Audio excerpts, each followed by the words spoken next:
Hello বন্ধুরা, তোমরা সবাই কেমন আছো? আশা করছি খুব ভালো আছো। আমিও মোটামুটি ভালোই আছি। তো সকালবেলা দেখতেই পাচ্ছ সবে সবে সূর্য উঠেছে।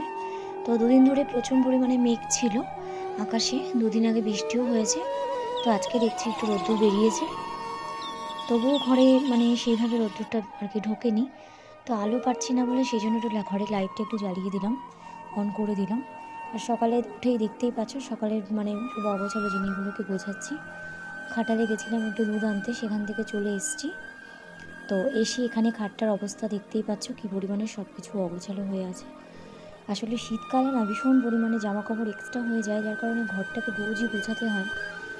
কি বলবো, সবাই বুঝতেই পারছো। তো যাই হোক, আমার টুকিটাকি ঘর গোছানো হয়ে গেছে। নিচে গেছিলাম একটু কাজ করতে, সেখান থেকে উপরে চলে এসেছি। তো আমার ঘরে যেহেতু আটাটা থাকে, তো সেই জন্য এখান থেকে আটাটা মেখে আমি একবারে নিচে নিয়ে যাই। তো যাই হোক, এখন এই আটাটা বের করে আমি এখন আটাটাকে মাখবো। আর ওদিকে শাশুড়ি আজকে মঙ্গলবার, মঙ্গলচণ্ডী ঠাকুরের পুজো করছে, তো আজকে একটু লেট হয়ে গেছে। আমারও উঠতে একটু দেরি হয়ে গেছে, ওনারও উঠতে একটু দেরি হয়ে গেছে। তো যাই হোক, এখন মোটামুটি 8:30 নাগাদ প্রায় বাজতে গেল। এখন আটাটা মেখে আমি যাব জামা কাপড় কাচতে। তার মধ্যে মিষ্টি ঘুমোচ্ছে, ও এখনও ঘুম থেকে ওঠেনি। ও উঠলে ওকে দুধ খাওয়াতে হবে। তারপর আজকে আবার স্কুল আছে। তো সামনে 11 তারিখও পরীক্ষা ডিসেম্বরের। অন্যান্য স্কুলে প্রায় পরীক্ষা শুরু হয়ে গেছে, তো ওদের স্কুলে পরীক্ষাটা একটু দেরি হচ্ছে আর কি। সব স্কুলে ডিসেম্বরের মধ্যে পরীক্ষা শেষ হয়ে যাবে। তো যাই হোক, ও ঘুম থেকে উঠলে ওকে রেডি করিয়ে তারপরে আবার স্কুলে পাঠাতে হবে। তো প্রত্যেক দিনই আমার মেয়ে 8:30 9টা নিজে ঘুম থেকে ওঠে না। গরমকালে যাই হোক মোটামুটি 7:30 8টা 7টার মধ্যে উঠে পড়ে। শীত পড়তেই ওর ঘুমের টাইমটা একটু লং হয়ে গেছে। তো সব বাচ্চাদের ক্ষেত্রে এরকমটাই হয়, কারোরই সকাল সকাল উঠতে ইচ্ছা করে না।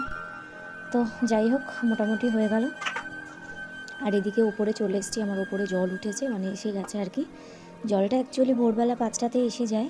তো নিচের কলগুলোতে 5টার মধ্যে জলটা পড়ে, কিন্তু আমার উপরে জলটা তাড়াতাড়ি আসে না। মোটামুটি 7:30 নাগাদ হয়তো আমার উপরে জলটা আসে।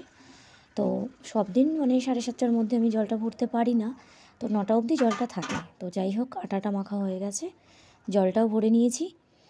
তো হয়ে গেল আমার নিচের সমস্ত কাজকর্ম। এখন দেখতেই পাচ্ছ আমার মেয়ে উঠে গেছে ঘুম থেকে। উঠে ওকে দুধ খাইয়ে কিছুক্ষণ একটু পড়িয়েছি, পড়ার পরে তারপরে ওকে স্কুলে যাওয়ার জন্য রেডি করাচ্ছি। খাইয়ে দাইয়ে ওকে স্কুলে দিয়ে এসেছি। আর এখানে তৈরি হচ্ছে আমার মেয়ের জন্য পোলাও। তো আজকে আমি ফার্স্ট টাইম পোলাওটা করলাম, সেই জন্য তোমাদের সাথে শেয়ার করছি না। আজকে আমি পোলাওটা বানিয়ে খেয়ে দেখি কেমন হয়, তারপর তোমাদের সাথে শেয়ার করবো একদিন। তো যাই হোক, দেখো পোলাওটা আমার রেডি হয়ে গেছে, তো খেতে বেশ ভালোই হয়েছে। হ্যালো বন্ধুরা, চলে এলাম একদম মিস হাঁপিয়ে গেছি। মেয়েকে স্কুলে আনার সময় প্রায় 2:30 বাজে। এখন আমি আমার মেয়েকে আনতে যাবো স্কুলে। তো এখন এতক্ষণ শুয়েছিলাম আমি ঘরে, খাওয়া দাওয়া করে একটু রেস্ট করছিলাম। তো ভাবছিলাম যে মেয়েটাকে একবার এনে ওকে কিছু খাইয়ে তারপরে ঘুমাবো। তো হঠাৎ করে আমার চোখটা একটু লেগে গেল। তো আবার দেখলাম যে প্রায় 2:30 বেজে গেছে, পুরো বাজেনি, এখনও 25 হয়েছে। তো সব দিন পুরো 2:30 ছুটি দেয় না, ইভেন ওরা দাঁড়িয়ে থাকে, অসুবিধা হয় না। আমি পাশেই আর কি, স্কুলে খুব একটা দূরে নয়। তো যাই হোক, অনেকদিন বাদে এই ভিডিওটা করলাম, কারণ অনেক দিন হয়ে গেছে সেরকমভাবে সাংসারিক ভিডিও দিই না। ইভেন সেরকমভাবে এই চ্যানেলে আমার কোনো ব্লগ ভিডিও আসে না, কারণ আগে টুকটাক ভিডিও করতাম। এখন অ্যাকচুয়ালি সব রকম কাজকর্ম মিলিয়ে, মেয়ের স্কুল সব কিছু মিলিয়ে আমি ঠিক সময় করে উঠতে পারি না, যার জন্য ভিডিওটা দেওয়া হয় না। তো যাই হোক, চলো এরপর থেকে এই চ্যানেলে আবার নতুন নতুন ব্লগ দেবো, নতুন নতুন ভিডিও আসবে। কারণ এখন শীতকাল, আবার সামনে ঘোরার দিন চলে আসছে। আর শীতকাল তো বুঝতেই পারছো, সবার কাজকর্ম করতে কোনো অসুবিধা হয় না। তো চলো টাটা, দেখা হচ্ছে আবার নেক্সট ভিডিও।